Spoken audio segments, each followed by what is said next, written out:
Hello and welcome to the 15-minute book club with me, your host, David Wares.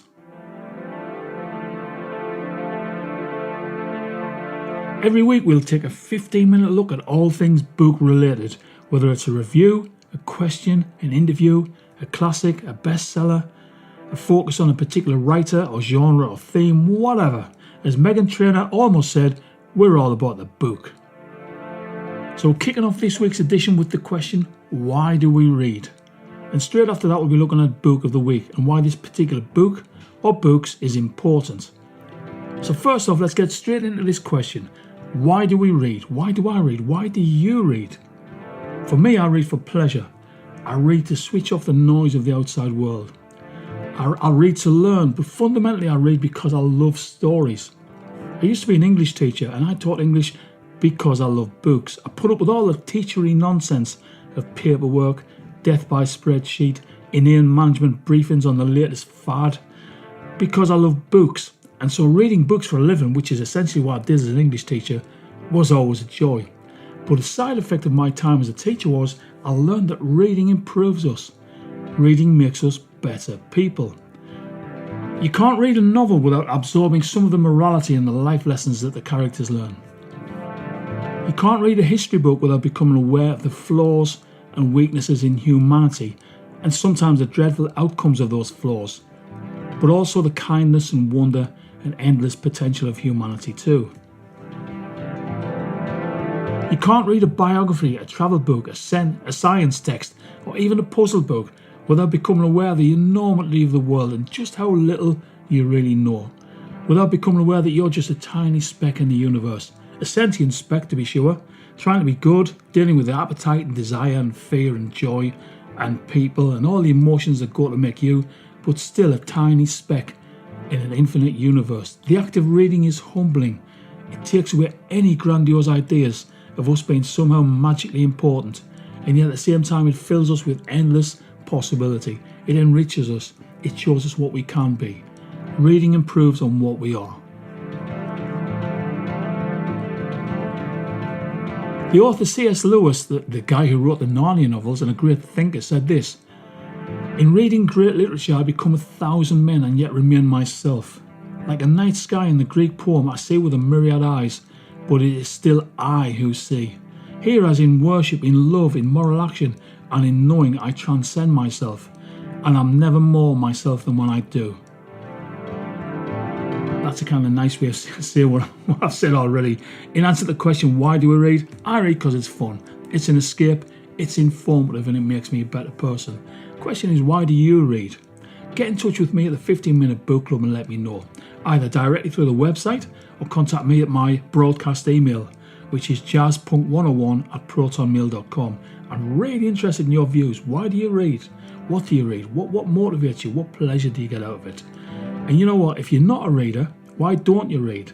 Let me know.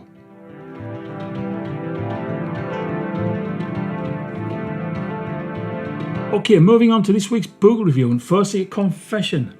I struggle to choose a book. Up front I thought I should start the series with something light, something well known, something user friendly. So no Conrad's Heart of Darkness, no Dickens's Great Expectations or Emily Bronte's Jane Eyre. Not yet anything by Charles Bukowski or Martin Amis, no misery memoirs, no horror stories, Stephen King, no hard-boiled detective novels, no stringent social analysis. Though all of those and others might come later. To begin with, I wanted to talk about a book that was palatable, a book that was fun, a book that was exciting but ultimately comforting. And you know what, I got it down to two, but I was unable to choose between either The Hobbit by J.R.R. Tolkien or Harry Potter and the Philosopher's Stone by J.K. Rowling. I just couldn't decide. Why? Why couldn't I decide? Well, both books create a magical world that exists parallel to our own. Both stories delve into deep and ancient traditions in Northern European folklore, stories of wise old wizards, greedy dwarves, evil but intelligent dragons, men that turn into bears, magical spells, dark lords like Voldemort in Harry Potter, or the necromancer in The Hobbit. Dark lords who use their dark powers to rule over everyone else. And both stories are about ordinary folk who were plucked from their ordinary lives to go on quests, to fight evil, to to discover their inner powers, whether, as in Harry Potter, his abilities as a wizard, or in Bilbo Baggins' case, his hitherto hidden bravery, and of course his abilities as a thief, which comes in handy. In both stories, ultimately, evil is defeated, the plucky neophyte is rewarded, and the world returns to normal. Well, almost normal. The hero can never quite go back to his safe world of before the adventure. The hero's now wiser, stronger, they've been tempered by experience, and the world they knew before their adventure no longer quite fits them as it once did. Harry Potter cannot comfortably return to living with his aunt and uncle at number 4 Privet Drive. And nor does Bilbo Baggins manage to retain his respectability in the Shire after returning home to Bag End. In both cases, they have outgrown the comforting numbness of Middle England. And in both cases too, the reader on completing the novel immediately asks, so what happens next? When is the next adventure? And it's no accident that the sequels to these two novels are amongst the most widely read books ever published.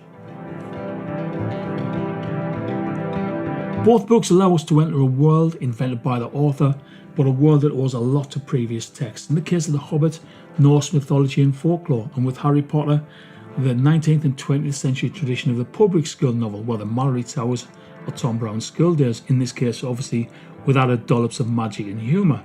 Both are children's novels read by adults. And I think this is because the essential themes of overcoming adversity, of rising to life's unexpected challenges, and fighting for what's right apply to everyone, no matter what the age. So after looking at both books, I realised I didn't have to choose. I could talk about both because they've got so much in common. For example, friendship is a huge part of both stories.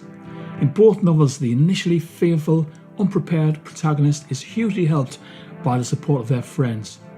In Chapter 2 of The Hobbit, Bilbo discovers he has been unwillingly enrolled with a company of dwarfs who are going on a quest to kill a dragon and discover a mountain of gold. And he's already late.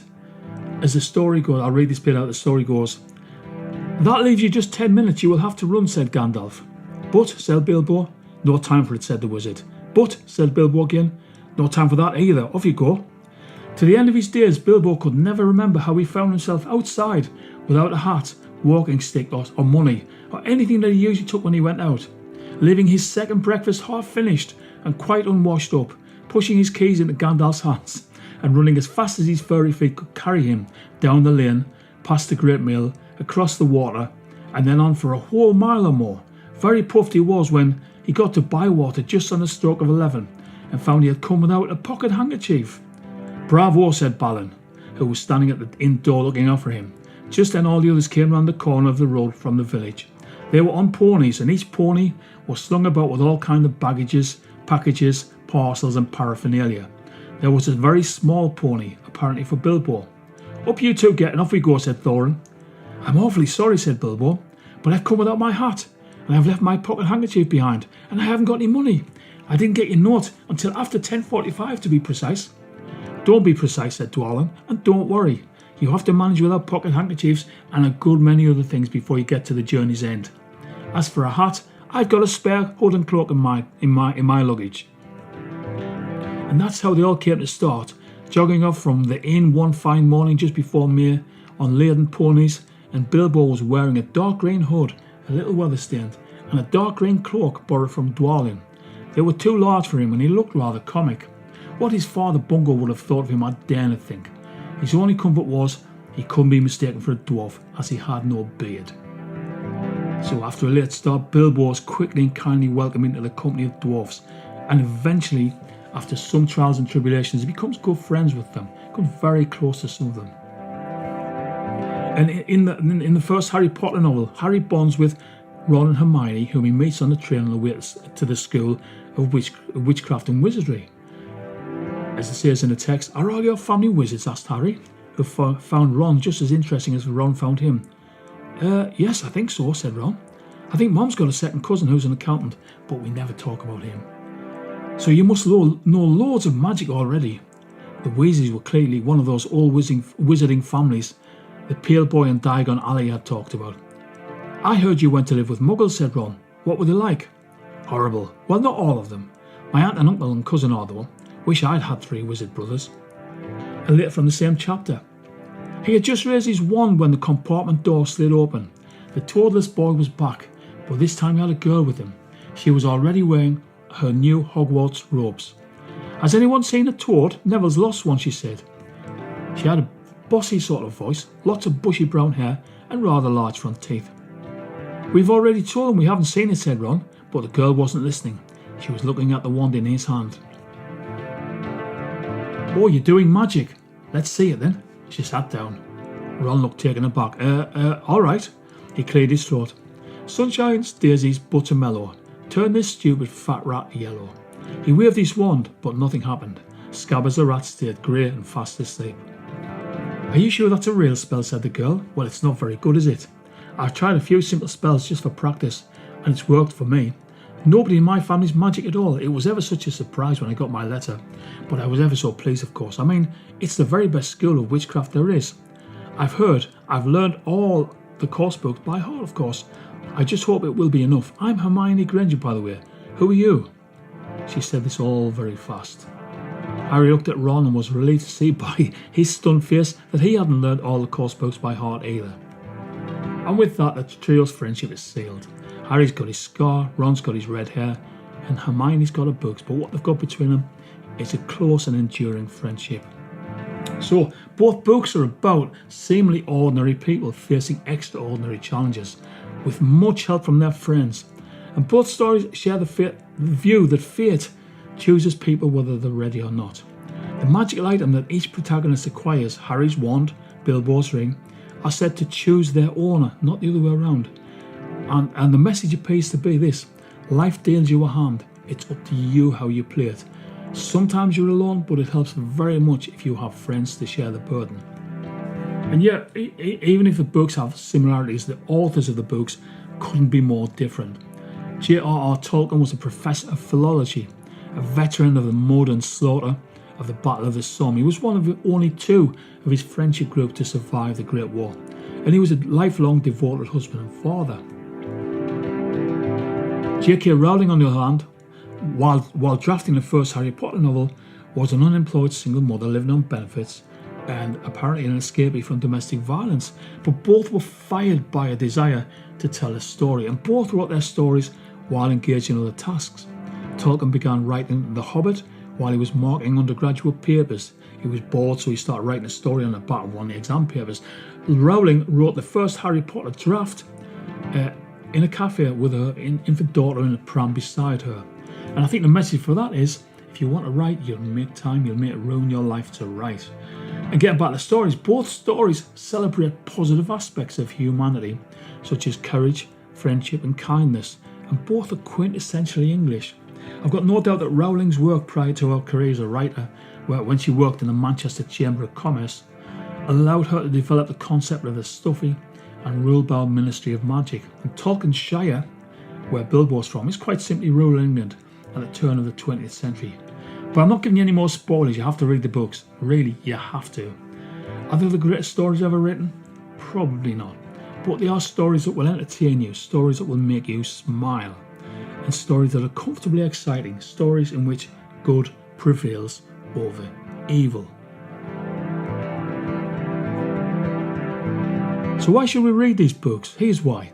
Harry Potter and the Philosopher's Stone is quite simply a fantastic adventure story, and The Hobbit, while more obviously a children's story, is still a fun tale of wizards and wolves and dragons and a once respectable character called Bilbo Baggins who turns to adventure and larceny.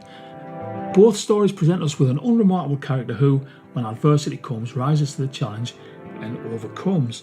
Both novels show us what it means to be good, to choose good over evil, even when it would be easier to say or do nothing. Both novels show us what it means to be a better person.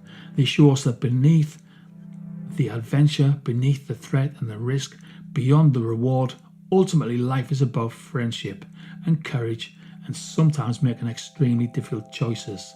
Life is about connection. Okay, so getting back to the original question, why do we read? For me, a former English teacher who loves stories, I read because it's fun.